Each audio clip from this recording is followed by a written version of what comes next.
What we do is we invest in an equity stake in the creator's business. We become at least equal partners, if not majority owners in the business, depending on what the creator is looking to do.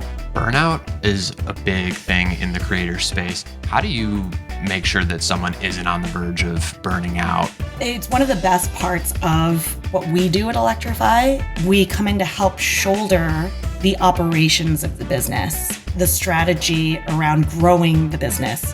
Throughout your entire career, what do you think is the most important lesson, or maybe one of the biggest mistakes that you've made when negotiating with a creator? In every negotiation, there are basically three things that anyone is focused on. Talk to creators. Talk to as many of them as you can at varying levels. Hey everyone, welcome to the Creator Ops Podcast. I'm your host, Thomas Schreiber. The goal of this podcast is to educate you on becoming a great operator in the creator economy. On today's episode, I talk with Christine Moran, the head of creator partnerships at Electrify Video Partners. Electrify works with YouTube creators who are looking for funding and a business partner to scale their channel. They pay creators for 50 to 80% of the business and work alongside them to grow the channel and secure new sources of income. As the channel grows, Electrify and the creator share the increased profits. They currently work with creators such as Veritasium, Astrum, Simple History, and many more.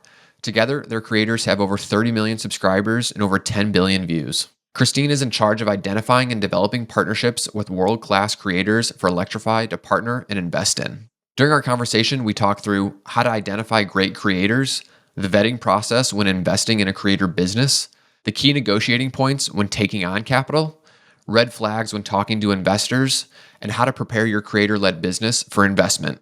And now for my conversation with the head of creator partnerships at Electrify, Christine Moran.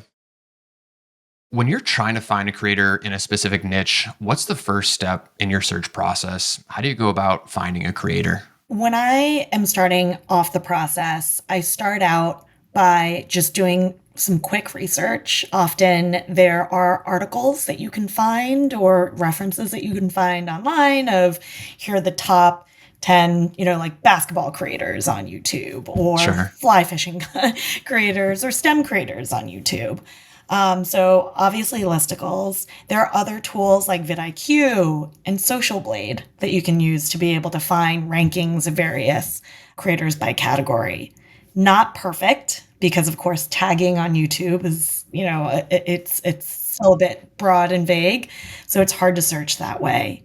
But honestly, the biggest tool for finding creators is just going onto YouTube itself and going down rabbit holes and watching a whole ton of videos and channels. That algorithm really takes you far. I'll often find a channel, watch some of the videos that leads me to related videos and find other channels that way. And have you ever set up multiple YouTube accounts? We've done this in the past where we'll have a separate account that the algorithm is all focused on STEM, or this account is all focused on sports. And that way you're kind of keeping your algorithms separate and they're not mixed. Do you ever go that far? I haven't gone that far. I have thought about it. I think it's the idea of then having to keep track of each of the different accounts, but it is a very smart way of going about it. I definitely will have my work account that I use for YouTube where I'm, separate from my personal YouTube account where I will certainly subscribe to certain channels that I am interested in for that purpose. And when you land on a creator's page for the first time, what initial indicators are you looking for besides that subscriber count, obviously? So there are a host of things that I'm looking at, and I won't go in any particular order, but certainly looking at lifetime views of the channel. I want to be able to see again how it's performed over the lifetime, how the content is performed over the lifetime beyond just, okay, they have an interesting subscriber count. What's the activity that's actually been there? I also look to see when the channel was founded.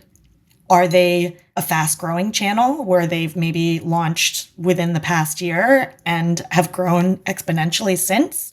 Or is it one of those slower and steady channels, right? They're perhaps established, but they've been able to maintain momentum and growth over that period of time. I'll also look at average views per video, right? And want to be able to see some consistency in the consumption, because if I'm seeing that their views are really supported by a few videos that have gone viral, then that indicates to me that, again, maybe not a very loyal audience, not very consistent performance, or there's some paid behind that. Those aren't terrible things, but something that I want to be mindful of. I'll also look at publishing frequency of the channel. How often are videos going up? Is it monthly? Is it 3 times a week? Is it daily?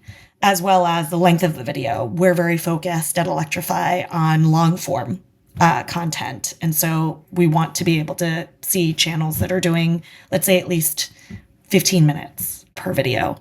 I'll also look at the creator's bio. It's important to be able to see how the creator's explaining the content that they're doing, why they're doing what they're doing, and maybe some of the other businesses that they have as part of their channel. And also, finally, the sponsorships that are featured in the content. Who are the brand sponsors the creator's been working with? When you look at their comment section, I imagine you go through their comment section and just see what the interaction is looking like, who's interacting, if they're interacting back. What kind of things are you looking for? One thing that is super interesting to look at creators' comments is just see the types of comments, obviously, that are there, whether it's someone who's focused on health and the comments are a lot like, hey, I tried this, I implemented it, really maybe changed my life or changed, the last couple of weeks has been really great. What do you look for in the comment section usually? What's important to see in the comment section, one is actual interaction between the creator and their audience. There are some creators who are perhaps not as leaned in doing that, and that's fine. Every creator has their own way that they're interacting with their audience. But it is super encouraging to see when a creator is responding very quickly in real time, either, addressing a question that somebody has posted about the content, or where they're just like, oh my God, that video was amazing. Love this part of it. And the creator, echoes that excitement or responds to it and is grateful for it. The other thing is seeing how detailed the questions are from the audience, right? From viewers, where they'll be paying attention to a particular way that the creator maybe has presented information in a video that perhaps isn't the way they usually do it, right? Like picking up on differences or picking up on quirks that a creator might have in their content. I think that's always really exciting because it shows that somebody's paying attention and is interested and that there is a real audience there.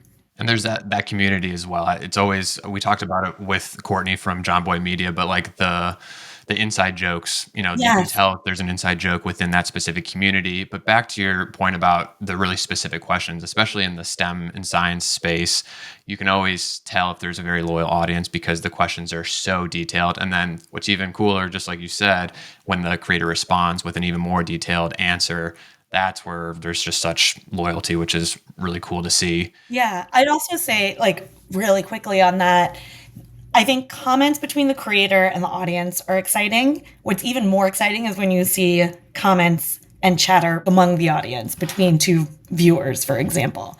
That really shows, I think, and indicates the health of a community around a creator.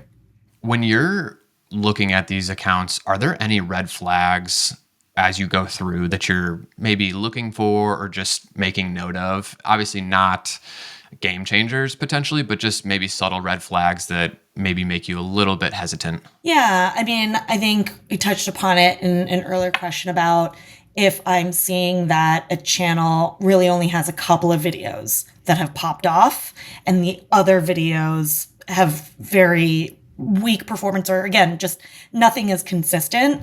That to me will be a bit of a red flag, and I'll just want to investigate that a bit further. The other things that I'll look at are the tone of the content and tone of the creator, right?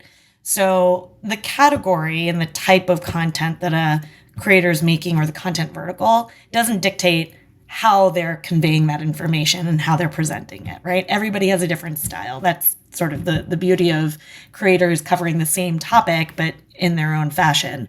And what we like to see and what we're looking to support are creators who are creating content that is informative and inspirational at the core.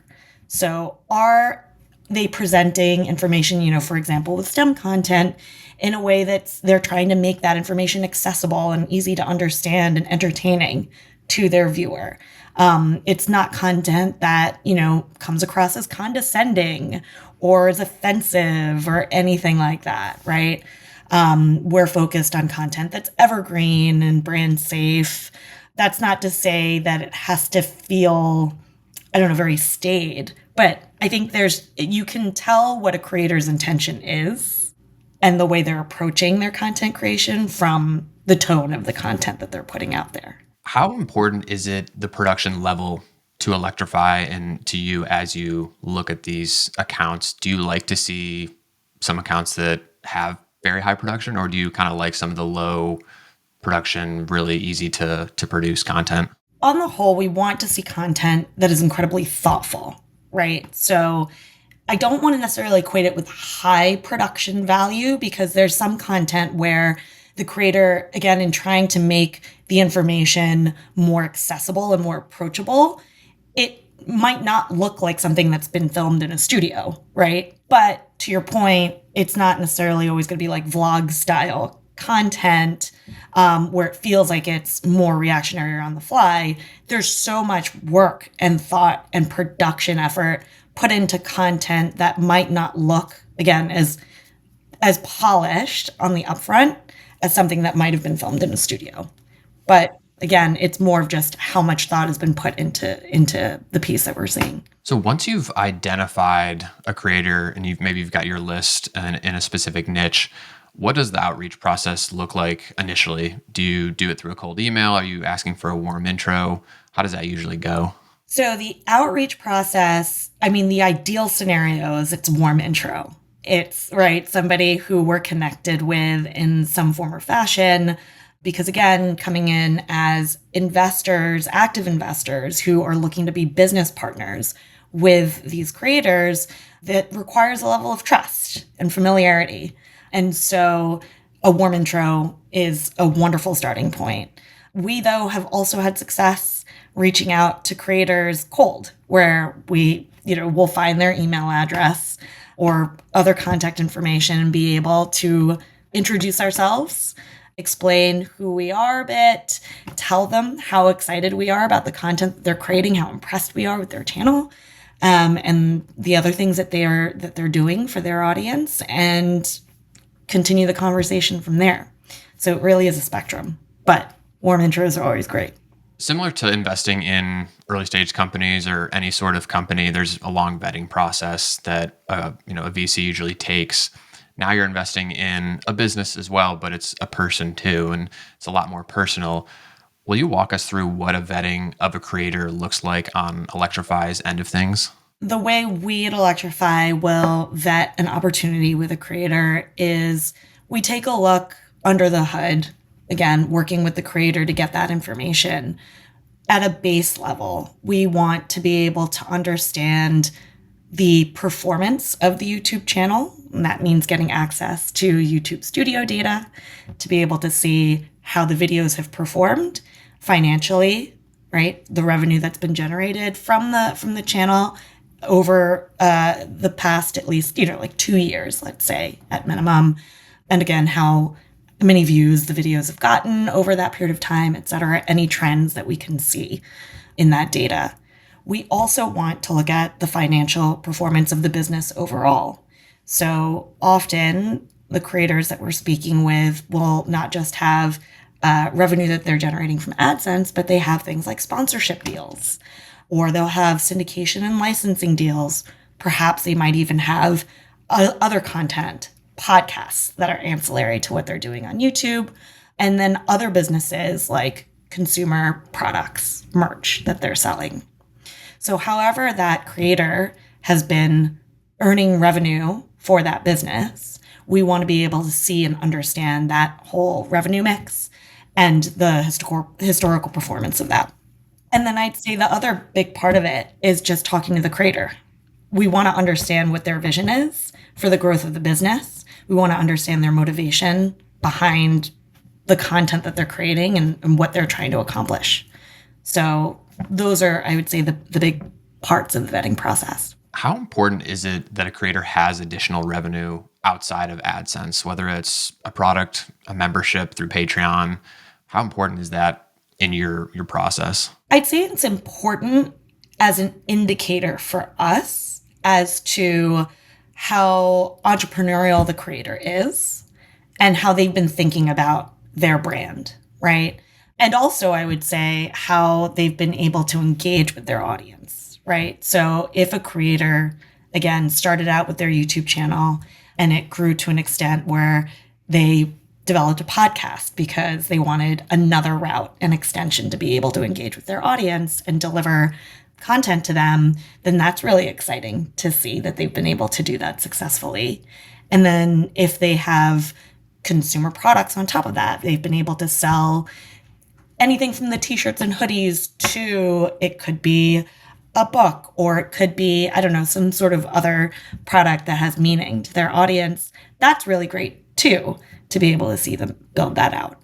But I wouldn't say it's essential in that if a creator hasn't been able to explore or do any of these things, that could also signal an opportunity for us to come in as a business partner to help them launch that and get those things off the ground.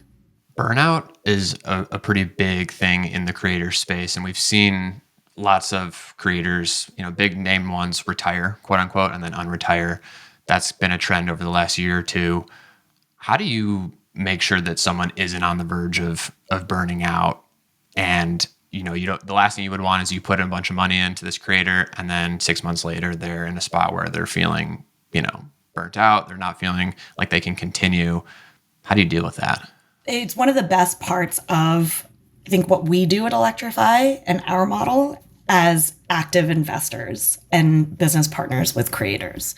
What we do is we, again, invest in an equity stake in the creator's business. We become at least equal partners, if not, majority owners in the business, depending on what the creator is looking to do. We come in to help shoulder the operations of the business and the strategy around growing the business, or strategies that we're developing to grow the business alongside the creator. And what that enables the creator to then do is really just take a breath, right? Because so many of these creators, they're all starting out as creatives, right? They have something they want to express. They have content they want to create. And they've magically been able to have a following and have people ask for more and want more from them. But that doesn't always mean that they want to be responsible for growing the business around it to support it. That means hiring people. That means dealing with accountants and legal. And, if I need to, roll out, again, a line of t-shirts and stickers, I got to find a vendor to do that. Then I got to manage inventory. And it's just a host of activities that a lot of creators either aren't prepared for or they're not interested in doing. And that's not their superpower. So when we come in, we can help them manage all of that. And that helps to mitigate the burnout, right? Because really at the end of the day, they still have so much juice left in them to create. That's what their superpower is. And by us taking on, again, the things that aren't worth them spending their time on compared to, again, the creative engine that needs to keep running in the background of coming up with amazing content, coming up with amazing ways to engage with their audience, that is what helps, I think, these creators take a step back. I would say the creators that we've worked with, I'll mention Derek Muller, the creator behind Veritasium, which right now I think has 16 million subscribers and is the second leading YouTube channel, science YouTube channel. He's been able to, with our help, triple the size of his content production team. More thumbnail designers, more writers, producers, etc., to help him not just maintain or even elevate the quality of the content, but increase the output of the content without straining him and still enabling him to be the creative director and inspiration behind the content, right? Same with Alex McColgan, who's the creator behind Astrum, the leading astronomy channel with 2 million subscribers. It was just him when we invested in the business. And it was a lot for him to do on his own. And now he has a team of 6 on his content production team. And he has people to help him write or come up with ideas. And that has inspired him more to create, which has been really great and rewarding to see.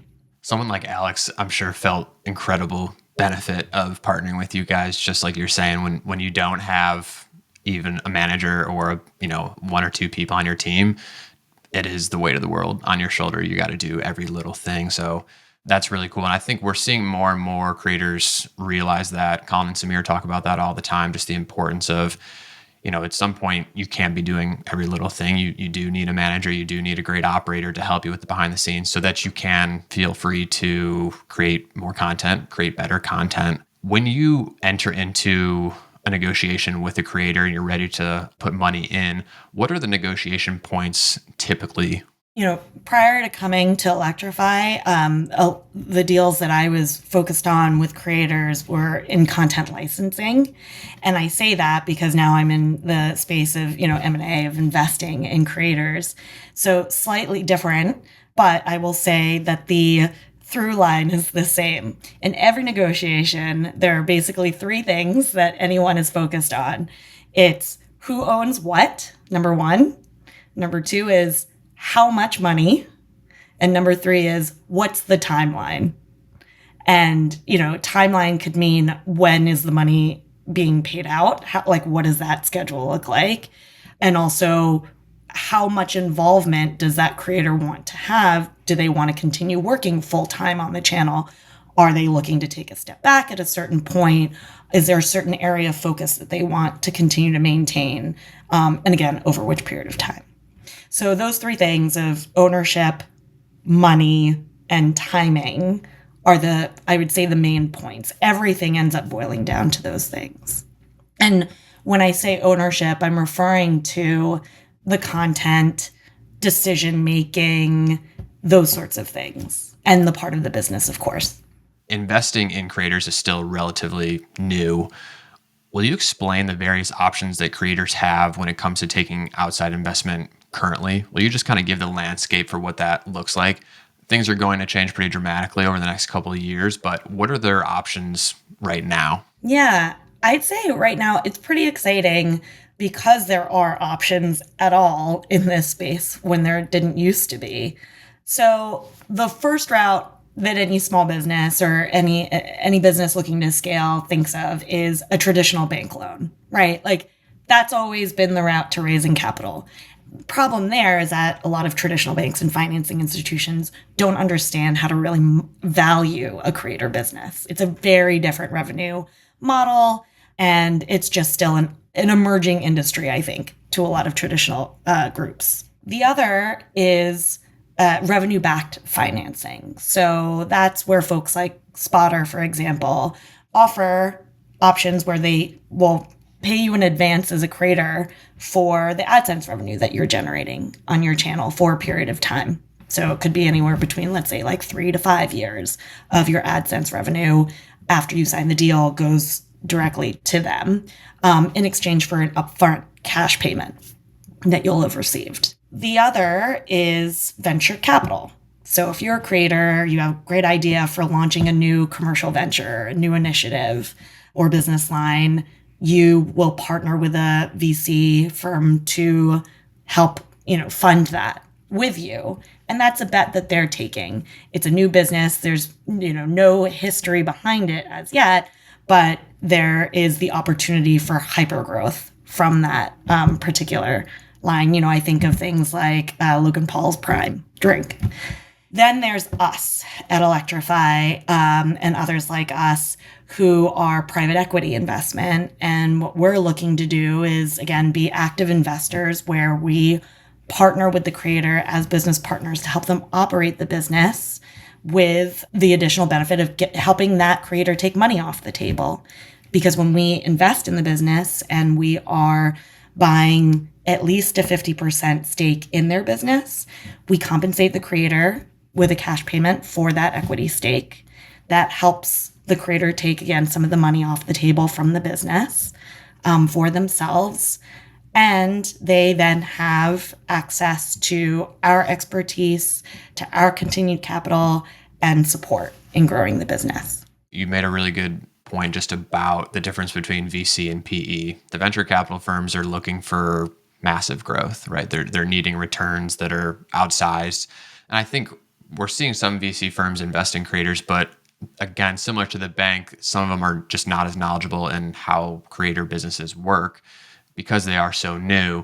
On the private equity side, when you're buying, at least 50% of, sometimes more, you don't need insane growth in a year or 2 years. You can, kind of build that business in a sustainable fashion. How would you advise a creator when they're talking to both a PE firm, or not a PE firm, but Electrify type of company versus a venture firm? What red flags should they look out for? The things they should definitely be on the lookout for is just the team behind the money. Money is fungible. It's the same anywhere. What's different is going to be obviously the terms under which you're getting that money. So again, how much money you're getting, and then in exchange for that, what are some of the conditions that are placed on that? Is it that you're selling equity in your business in the case of private equity, which is, a pretty deep cut, right? Like you're giving a piece of your business to someone else for that partnership. VC is not the same. They're taking a cut of revenue and the business going forward. And it's usually, a minority stake in those instances. But the main distinguishing factor behind any of those situations is going to be who are the people lending that to you? What is their purpose for lending? Is it because they're looking for hypergrowth and outsized returns, within a couple year period? And if you don't meet that, then they're going to be out. Is it that they're looking to, like in our case, build a media company, a creator-led media company where our focus is going to be growing these businesses, not necessarily acquiring all of these interests and then flipping them and selling them to somebody else, right? So wanting to understand what the goal is of the financing partner you're working with, and then understanding sort of, are these the type of people that you consider thought partners to you? Do you feel like you're actually going to learn anything working with them? Do you feel like they have and share the same values and perspectives about the creator space and content that you do? And the only way to find that out is going to be in conversation with them. What are typically the biggest concerns creators have when thinking about taking on an investment? There's a lot of pieces there, and we talked about in the pre-interview, for the creators that do have a manager or COO, it can feel like they might be being replaced, but that's really not the case. Yeah, I mean, in my view, we are actually there to help and support what the manager or the C-suite that's already working on the team with the creator is doing. Because so often it's not a question of whether a creator wants to expand and sees opportunities for growth. It's more of just who's going to help us do this and with what resources.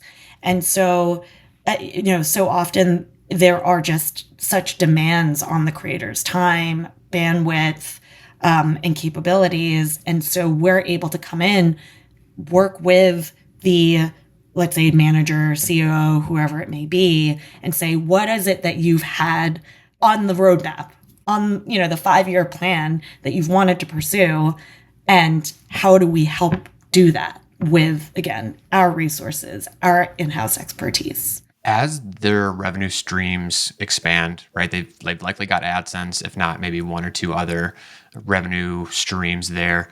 Where do you guys really love to expand kind of first? If it's a blank slate, someone's got the opportunity to, expand different revenue streams, what avenue do you really like to pursue kind of right off the bat? And I know every creator is different, every business is different, every community is different, but what's your kind of bread and butter there? I'd say it's starting out with organic growth based on the content that's already on YouTube that they're creating. So what are ways that we can optimize that at the outset? And that is, again, increasing output of videos, improving and optimizing the quality of the content. And we accomplish that by being able to put into place, and work with the creator to show them here are the ways that we are project managing for other channels. This is what we found really works in terms of streamlining the production process. And also, let's look to hire and build up a content team around you with more editors, writers, thumbnail designers, animators, if that's what's needed, who will understand your style and continue to be able to build out that content with you. Again, the hiring process is something that is just the bane of so many creators' existence because it's so hard for them to take the time out to review resumes, to post, to interview. And these are things that we've been able to do, again, for channels where the content is super technical and that's not that easy, right? To go out and put out a posting for a writer for Veritasium who has, deep science expertise and Yeah. knowledge. So I'd say that's like step one is how do we optimize the content process and build out more content on the channel itself or channels for the creator. And then as an extension of that, it's sort of like coming out from that core of organic growth. Outside of that, it's okay, well, how do we take the content that you've already created and new content that will be coming and make sure that we are cross-publishing across every major social platform and otherwise to find new audiences or grow the audience that you've got and, of course, be able to generate revenue on the content that's being created and have that multiplying effect. So we've done that, for example, with Veritasium. We've been taking a lot of the content that was already, in the catalog and new content and cutting it down for TikTok. We relaunched actually the Veritasium TikTok account in January, and it's now already up to over 1.3 million followers on TikTok. And again, if you look at the posts, it's a mix of content, videos that were shot years ago, as well as new content. So that's almost found money and also an opportunity to grow the audience for such an established brand. From there, it's okay, once we've optimized on those fronts, what are other either content that we could be creating, podcasts, for example, which we've done for Astrum, the astronomy channel. We've launched a couple of podcasts sort of based on the YouTube channel. To be able to extend the audience to other mediums. And then from there, it's things like consumer products, publishing, having a book published, which we did for Astrum. For Veritasium, we've optimized the sale of the molecular modeling kits called Snatoms that Derek launched. Yeah, those are super cool. Brand. Super cool. So you can see how it's sort of like, let's build the foundation of the content of the audience and community. And then from there, ratchet up to other extensions. And you guys helped Astrum launch his Patreon. Is that correct? Or launch his membership program? He had a Patreon, membership, but we relaunched it, refreshed it with him recently. Say the beginning of this year, which was really exciting to see the reaction to it. I believe we were able to grow the Patreon membership over 1,000%. It was really great to see the reactions, I think, to his ask, to Alex's ask, to have people help fund accessible astronomy content, right? Like, let's keep space content available for everyone. And as part of that relaunch, he posted a video on YouTube featuring him on screen, which Alex never does. Yeah, never. He's done He it never like does once that. before, Yeah. a long time ago. And so the comments to the video, aside from, oh, of course I'm going to subscribe or I'm going to, join, were, oh, it's so wonderful to see you. And that's what that's what you look like. So it was a really great response and it continues to grow. The power of someone like Alex coming on screen and showing face, just as I was reading through the comments, it was awesome. Yeah. People are not used to seeing it, and they're so. I mean, there's one comment on there that says, as long as it's your voice, I'll keep listening. Like, I don't, whatever, I'll pay whatever, I'll do whatever. I just, I love your voice and I love the content. And that's where in all these little niches, there are so many cool communities, whether it's, something like Astrum or it's cooking or health or whatever it is. YouTube just has so many of those awesome communities where people feel heard and they feel like they're learning and growing. And that's really the power of it, which is always cool to see. It is. For creators who eventually want to take on investment but aren't ready, maybe they're too small or they're just not prepared, how can they get prepared so that they are more attractive in maybe 2 or 3, 4 years for someone like Electrify or, a different group? So, first up would be know your business and be able to actually have the numbers available, right? And that's just very simply what's your revenue on at least a monthly basis? What are your expenses? What's your cash profit? Have all of that information, all of it broken down in a way that you can share it with somebody who would not have been familiar with your business otherwise, right? In terms of expenses, list out all of those expenses. And again, on a monthly or whatever period that you're incurring those expenses, be able to keep track of that cleanly. Next would be know your business, know what's been working for you, why you've been able to grow and succeed. And then importantly, the things that have not been working for you. And I think you need to be honest about that. What are some of your pain points? What are some of the bottlenecks? Or what are maybe some of the initiatives that you tried, launched, and it didn't work? And then lastly, I would just say, know what you want for the business going forward. It's not to say you need to have a 5-year business plan written out, but I mean, that would be ideal. That'd be ideal. That'd be ideal. But at the very least, know what it is that, I've spoken with creators who will reference another creator or celebrity figure and say, that's my model for how I want my business to look in the next 5, 10, 20 years. That's helpful for me to be able to understand how they want to grow the business because they see it being this empire, content empire, media empire in their particular vertical. On the other side, a creator may just say, listen, this is my mission, is to make, something like financial literacy available to everybody and make it as clear as possible from someone graduating college, for example. And they should know what a mortgage is. They should know what, credit card debt is, that sort of thing. And then be able to grow with that viewer or that consumer to help them make life decisions going forward. Like knowing that that's your mission helps me understand then how you want to grow your business. Having a really great understanding of your customer demographic, or not your customer demographic, audience, but just your audience. I'm talking like a business person right now. Your audience is vital. And just like, who are you speaking to? Are you speaking to women? Are you speaking to men? What age? Where is your bread and butter? And obviously it can fluctuate and different people can come and go, but where is your true bread and butter? Understanding that.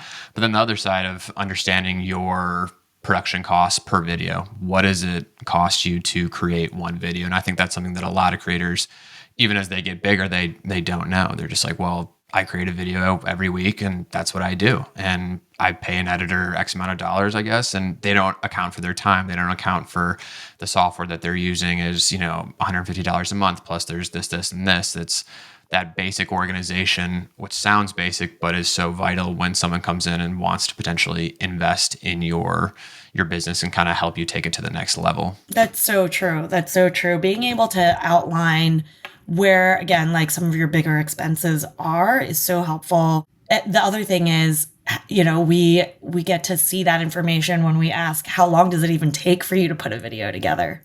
And some creators have become really efficient at it. They're like, listen, it might take me a couple of months to get this one video together, but these are all the different cut downs I'm doing and different ways I'm using this content elsewhere. And, again, being able to understand their rationale and their process helps us a lot. You've done a lot of deals throughout your entire career. What do you think is the most important lesson, or maybe one of the biggest mistakes that you've made when negotiating with a creator or with, on the content side? That's a great question. I would say it hasn't come up here as yet, but over the period of time, it's always make sure the stakeholders on the creator side, because it might not just be the creator, it could be somebody else on their teams. Make sure that whoever the major stakeholders are looped in, understand what the deal is, what the creator is looking to get into, and get their buy-in. It's a great point because you've got, similar to maybe the music industry where you've got the artists, but then sometimes the manager is the best friend, or the manager is the mom, or it's a family member that maybe isn't a manager but is a stakeholder, and Yep. you maybe didn't realize that the creator's looking for their approval in some capacity, and making sure that you're organized on who is really, it's not just the creator, it could be 3 or 4 other people as well. That's exactly right. And you have to understand then their perspective, how they're trying to protect the creator, how they're trying to understand, what could be in it for them. And not saying that at all with any sort of like sense of like malice or avarice, right? But just reality. Everybody's going to see a deal or a situation differently depending on where they sit in that situation. My last question, Christine, is kind of based around the fact that we need more great operators and we just need more investors in the creator economy. That's going to continue to increase over the next 5-10 years. What advice do you have for those who want to invest in creators and help them build their business? This is going to sound really simplistic, but honestly, it is talk to creators. Talk to as many of them as you can at varying levels. Don't just talk to, who you consider an established creator who has, a ridiculous size audience and built his, like some 8-figure business. Talk to them. Also talk to emerging creators, right? Folks who are just starting out and getting their feet wet. Try to be able to get a sense in those conversations of what their day-to-day is like actually being a content creator. Everything from the pain points of how they're even coming up with the content that they're creating, what they worry about when engaging with their audience, what they worry about when they're posting. Everybody gets nervous right before they publish, right? And just understanding the ins and outs from a creator's perspective. Because I think so often there are people who will have some conversations, but they also rely a lot on just like industry news. And you can listen to all the podcasts you want. This one's a great one. You can read all the articles that you want in the newsletters, but it really is also just getting in the trenches and talking to the people who are building these amazing businesses to hear their perspective, obviously, so that you can figure out how you can actually be helpful and support them.